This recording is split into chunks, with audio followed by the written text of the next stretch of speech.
करते हैं आपकी वर्कशीट नंबर 172। तो पहले आप लोग इसे अच्छे से लेबल कर लेंगे, डेट डाल देंगे, क्लास, सब्जेक्ट, अपना नाम, अपने टीचर का नाम आप लोग लिख लेंगे। गुड मॉर्निंग मेरे प्यारे बच्चों, कैसे हैं आप सब? उम्मीद करती हूँ आप लोग अच्छे होंगे। आज आपकी हिंदी की वर्कशीट आई है, तो चलिए इसको पढ़ना शुरू करते हैं। आज हम इसमें पढ़ेंगे सबसे अच्छा पेड़, इस वाले पार्ट के बारे में। ठीक, तो ये हम पहले से ही पढ़ते हुए आ रहे हैं, दोबारा से इसे पढ़ते हैं आगे।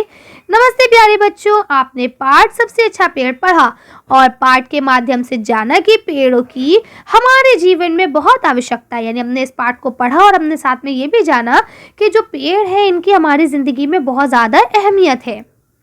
पेड़ हमारे सच्चे मित्र हैं।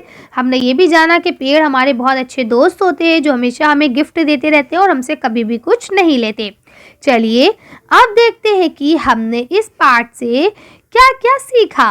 तो पहला प्रश्न आपको दिया है, निम्नलिखित अनुच्छेद को बोलकर पढ़िए और इसमें आए जोड़े वाले शब्दों को ढूंढकर उन पर क्या करना है, गोला लगाना है। जैसे मीठे मीठे है ना, ऐसे मीठा मीठा से जो जोड़े वाले शब्द है। तो देखिए क्या लिखा है, 3 भाई थे एक दिन। तो देखिए यहाँ पे अब क्या आ गया, आपका जोड़े वाला शब्द आ गया शुभ शुभ। तीनों ने नए घरों की तलाश में निकल पड़े। गरम गरम, देखिए फिर जोड़ा आ गया आपका, धूप में वे सड़क पर चलते चले गए। थोड़ी देर में आम का बड़ा सा पेड़ आया, उसके नीचे ठंडी ठंडी छाया थी। ठीक, तो इस तरह से आप सर्कल लगाते चलेंगे जहाँ जहाँ पे मैं लगा रही हूँ। तीनों भाई उसके नीचे आराम करने लगे। पेड़ के पके आम तोड़ तोड़ कर, ठीक है, वे मीठा मीठा रस चूसने लगे। तो इस तरह से हमने लगा लिए, हमारे इसमें 4 ऐसे जोड़े वाले शब्द आए हैं जिनको आपने सर्कल कर लिया है। अब आगे बढ़ते हैं। तो देखिए लिखा है, रा के उपयुक्त रूप वाले शब्दों को चुनकर निम्नलिखित वाक्यों में आए खाली स्थान को भरिए। ठीक, तो अब आपको सही देखिए, रा जो है इस तरह से भी लगाया जाता है और इस तरह से भी लगाया जाता है और ऐसे सर पे भी लगाया जाता है। तो तीनों तरह से रा लगता है। तो अब जो सही होगा आपको उसे भरना है। ठीक, तो अब जैसे यहाँ लिखा है पहला आपका कि उनके पास रहने के लिए नहीं था। तो क्या नहीं था, ग्रह। ठीक है, यानी घर, और ये वाला ग्रह का मतलब होता है प्लैनेट। ठीक, तो आप ये वाला लिखेंगे कि उनके पास रहने के लिए घर नहीं था, तो ये सही हो जाएगा। अगला लिखा है, तीनों भाई की ठंडी छाया में बैठ गए। तो किसकी, वृक्ष की, तो ये वाला ठीक रहेगा। फिर क्या लिखा है, सोहल को ने ढस मारा था। ठीक है, अब किसने मारा था बताइए जल्दी से, तो आ जाएगा सांप। ठीक है, इसके बाद यह लिखा है, मैं दौड़ में, तो क्या आया, प्रथम आया। ठीक है, प्रथम स्थान पर आऊंगा, यानी मैं फर्स्ट स्थान लूंगा। तो कर लेंगे आप। आगे बढ़ते हैं। नेक्स्ट क्वेश्चन आपको लिखा है, पाठ में तीनों भाइयों ने किन किन वृक्षों के पास अपनी अपनी झोपड़ियां बनाई थी, सही मिलान करके बताइए और खाली जगह पे उनके चित्र भी बनाइए। तो देखिए चलिए देखते हैं। तो हमें पता है पहले भाई ने आम के पेड़ के पास घर बनाया था, दूसरे भाई ने केले के पेड़ के पास और तीसरे भाई ने नारियल के पेड़ के पास। ठीक है, तो इस तरह से तीनों को आप मैच कर लेंगे। अब रही बात चित्र की, तो ये चित्र आप लोगों ने आपकी ड्राइंग फाइल में भी होंगे। नारियल का पेड़ और इसके अलावा केले का और आम का, ये सारे पेड़ आपकी ड्राइंग फाइल में भी है, नहीं तो आप नेट से सर्च करके आराम से बना सकते हैं। अपनी मम्मी पापा की सहायता भी ले सकते हैं इस काम को करने के लिए। चलिए आगे पढ़ते हैं। तो यह लिखा है, नीम के पेड़ के विभिन्न अंगों को कई तरीकों से उपयोग में लाया जाता है। नीम के फल व पत्तियों के उपयोग लिखिए। तो अब देखिए, नीम की पत्तियां व फल दोनों है ना, तो देखिए पत्तियों से क्या बनती है, दवा बनती है।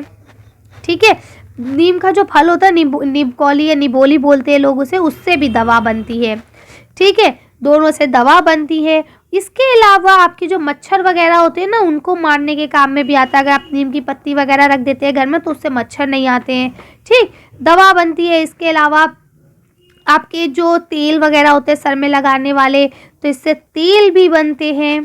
ठीक, और बहुत सारी चीज़ें जो इनसे बनाई जाती है। फिलहाल आप दवा और तेल लिख लेंगे, यही चीज़ें मेन है जो इससे बनाई जाती हैं। ठीक है, और आदि लिख लेंगे। आदि का मतलब होता है कि और भी बहुत सारी चीज़ें हैं। आगे बढ़ते तो लिखा है, बच्चों अगर आपको एक पेड़ लगाना हो तो आप कौन सा पेड़ लगाना पसंद करोगे, ये भी बताओ कि आप वही पेड़ क्यों लगाना चाहोगे। तो बताइए आपको कौन सा पेड़ लगाना पसंद है। अगर आपसे कहा जाए लगाइए, तो देखिए मैं तो आम का लगाऊंगी। किसका लगाऊंगी, आम का। ठीक, अच्छा, पहला आंसर हो गया कि हम कौन सा लगाएंगे, तो मैंने लिख दिया आम का। अब उन्होंने पूछा ये बताइए कि वही पेड़ आप क्यों लगाना चाहेंगे, तो मैं लिखूंगी क्योंकि, ठीक है, क्योंकि ये पेड़ हमको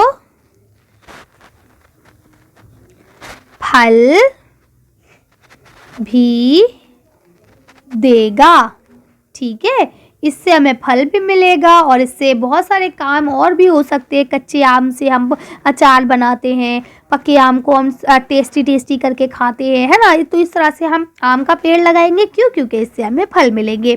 ठीक, आप और भी बहुत सारे पेड़ हैं, अगर आप उन्हें लगाना चाहें तो उनसे लगा सकते हैं, फल मिलते हैं, छाया मिलती है, ठीक है, तो आप इसे लिख लेंगे। चलिए अगला क्वेश्चन पढ़ते हैं, इसे मैं रब कर रही हूँ। तो देखिए यहाँ आपका लास्ट क्वेश्चन लिखा है, घर में प्रयोग होने वाली ऐसी किन्हीं 4 वस्तुओं के नाम बताएं जो हमें पेड़ से मिलती हैं। तो जल्दी जल्दी बताइए। देखिए सबसे पहले तो आप फल जो खाते हैं वो हमें पेड़ से मिलता है, आप सब्जियां खाते हैं, ठीक है, सब्जियां हमें पेड़ों से मिलती हैं। ठीक, आप दवा खाते हैं, दवा हमें पेड़ों से मिलती है। इसके अलावा हमारी कुर्सी जिस पे हम बैठते हैं स्कूल की, वो हमें पेड़ों से मिलती है, ठीक है। इसके अलावा आपका जो ब्लैक बोर्ड है वो आपको मिलता है, आपका टेबल है वो भी आपको, यानी मेज़, माँ मम्मी की मात्रा मेज़, ठीक है, मेज़ हमें मिलती है। इसके अलावा बहुत सारी चीज़ें हैं जो हम लोग यूज़ करते हैं, आपको पता है, आप साबुन यूज़ करते हैं, कॉपी यूज़ करते हैं, ये सब चीज़ें भी आपको पेड़ों से ही मिलती हैं, ठीक है।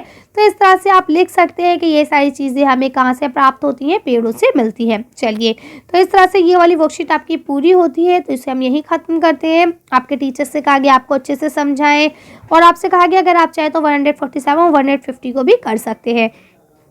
उसके अलावा आपको, आपके पेरेंट्स को कहा गया है कि बच्चों को बताएं कि 18 से 27 फरवरी तक ताज महोत्सव मनाया जाता है, ठीक है। ये 1983 में यूनेस्को जिसको हम बोलते हैं, यूनाइटेड नेशन जो आपका बनाया गया था एनवायरनमेंट के लिए, उसके द्वारा बनाया जाता है, जिसमें ये बताया जाता है कि जो ताजमहल है वो किस तरह से पॉल्यूशन की वजह से गंदा होता जा रहा है, उसको हम कैसे बचा सकते हैं, किस तरह से हम उसका ख्याल रख सकते हैं, तो इसके ऊपर बनाते हैं हम लोग, ठीक है। चलिए, तो आज की वर्कशीट को हम यही खत्म करते हैं। आज की वीडियो में बस इतने। अगर आपको हमारी वीडियो पसंद आई हो तो प्लीज़ इसे लाइक और शेयर करें। अगर अभी तक आपने हमारे चैनल को सब्सक्राइब नहीं किया तो प्लीज़ हमारे चैनल को सब्सक्राइब करें। Thank you for watching.